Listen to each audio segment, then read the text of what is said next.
As India assumes the membership of the Security Council for the 8th time, it's an honor for me as the permanent representative of India to take part in today's flag installation ceremony.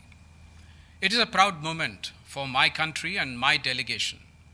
I thank my Prime Minister for the trust he has reposed in me to represent my country in the Security Council. I am grateful to the Minister of External Affairs for his support. I am grateful to all the member states of the United Nations who have given us an overwhelming mandate to represent them in the Security Council.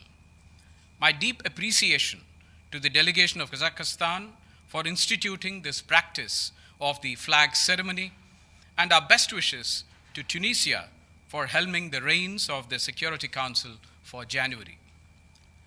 Our appreciation to the outgoing members, Belgium, Dominican Republic, Germany, Indonesia, and South Africa. We are inspired by their contribution to the Council's work over the last 2 years.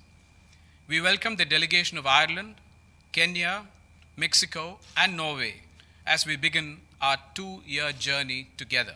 We will use our tenure to bring human-centric and inclusive solutions to matters of international peace and security.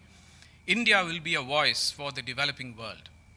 We will not shy away from raising our voice against the common enemies of humanity like terrorism, peacekeeping, peace building, maritime security, women and youth, especially in conflict situations, and technology with a human face will receive our attention while on the Council.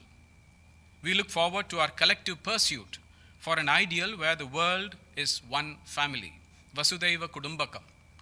Even as the world comes together in solidarity to face the COVID-19 pandemic, which has thrown our lives out of gear, we would do well to remember the words of the great Indian philosopher, Swami Vivekananda, who said, and I quote, "Each nation must give in order to live. When you give life, you will have life. When you receive, you must pay for it by giving to all others."